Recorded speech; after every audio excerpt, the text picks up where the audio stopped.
बिस्मिल्लाहिर्रहमानिर्रहीम। शुरू करता हूँ रब करीम के पाक नाम के साथ जो दिलों के हाल जानता है।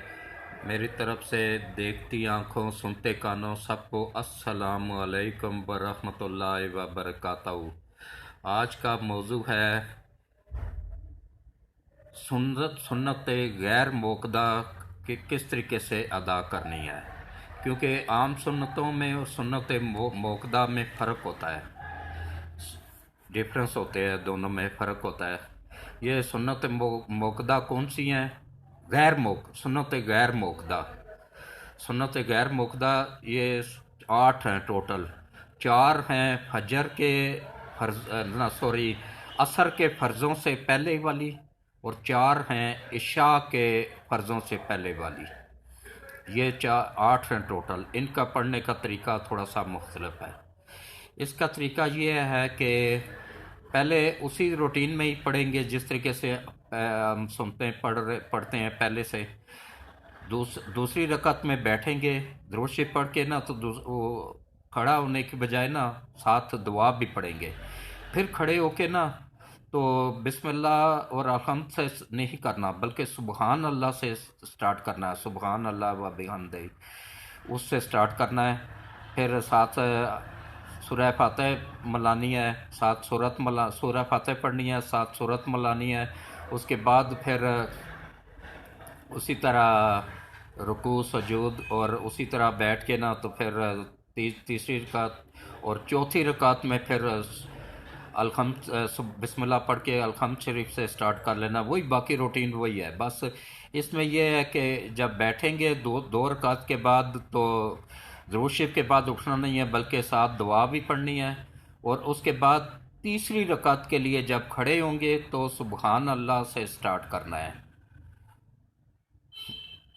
जैसे पहली रकात स्टार्ट की थी ना, ऐसे ही तीसरी रकात भी पहली की तरह ही स्टार्ट करनी है। बस इतना सा फ़र्क है। तो अल्लाह ताला समझ बूझ के साथ पढ़ने की तौफीक अता फरमाए, और नमाज की पाबंदी करने की तौफीक अता फरमाए। नमाज में यकसुई के साथ पढ़ने की तौफीक अता फरमाए। नमाज में दिल लगाएं, नमाज में ख़यालात को इधर उधर भटकने ना दें। और इसके बाद फिर जल्दबाजी ना करें, तहम्मुल से सुकून से नमाज पढ़ें। और जो जल्दी जल्दी स्पीड में पढ़ी जाती है ना, उसके बारे में हदीस मुबारक है कि वो नमाज भी उस बंदे को बदवा देती है कि ऐ अल्लाह, जैसे इसने मुझे तबाह किया है, बर्बाद किया है, ऐसे ही तू इसको तबाह कर और बर्बाद कर। इसलिए आराम से रुकू सजूद करें, तहम्मुल से देख के आराम से पढ़ें। और उसके बाद जल्दबाजी ना करें और स्पीड भी ज़्यादा ना लगाएं। और इतनी आवाज़ में पढ़ें कि अपने आप को सुनाई दे। अकेले पढ़ रहे हों तब भी, इमाम के पीछे हों तब भी इतनी आवाज़ में।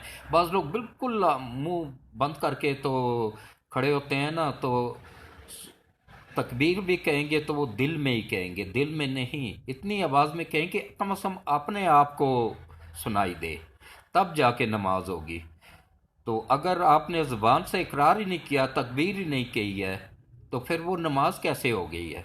इसलिए नमाज की तकबीर चाहे मस्जिद में जाके इमाम के साथ पढ़ें या अलहदगी में पढ़ें, तकबीर कहते वक्त या जितने भी वो है ना नमाज पढ़ते वक्त, कम से कम इतनी आवाज़ में पढ़ें कि अपने आप को सुनाई दे।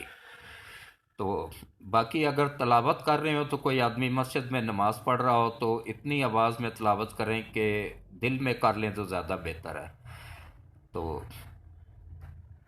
बाकी सब अल्लाह ताला सब को समझ बूझ अता फरमाए, समझ बूझ के साथ नमाज पढ़ने, कुरान पढ़ने, रोज़े रखने की तौफीक अता फरमाए। घर में अगर बुज़ुर्ग माँ बाप है तो उनकी इज़्ज़त करें, उनका एहतराम करें, उनकी दुआएं लें। ये दुनिया और आखिरत उनके दम से ही है। उसको आप बेहतर भी कर सकते हैं और ख़राब भी कर सकते हैं। बीवियां फिर मिल जाएंगी, बीवियों को भी कहें आप उनके माँ बाप की इज़्ज़त करें, उनको कहो वो आपके माँ बाप की इज़्ज़त करें।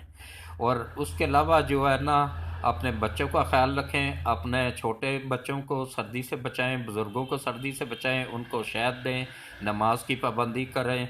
और अल्लाह ताला आपको परेशानियों से आप सबको महफूज रखे। जो नए आए हैं चैनल में उनको वेलकम, اور ان کے لیے یہ ایک ریکویسٹ ہے کہ وہ میرے چینل کو سبسکرائب بھی کر دیں اور لائک بھی کر دیں، اور اپنے دوستوں کو بھی کہیں وہ سبسکرائب کر دیں، کیونکہ میرا چینل صرف اور صرف اصلاح کے لیے ہے، اور بزرگ آدمیوں، خاص طور پہ بزرگوں کے لیے بنایا گیا ہے۔ کسی کو ظلم ہو رہا ہو، اس کا ایڈریس سینڈ کریں مجھے، میں اس کی پوری ہیلپ کروں گا، اس کے لیے لڑوں گا، اور کسی بھی حد تک جانے کو تیار ہوں۔ بزرگوں کا احترام کریں، ان کی عزت کریں، اور ان کا احترام کریں، اور ان کی دعائیں لیں۔ آپ کی انشاءاللہ دنیا اور آخرت دونوں بہتر ہو جائے گی۔ آمین ثم آمین۔ اللہ حافظ۔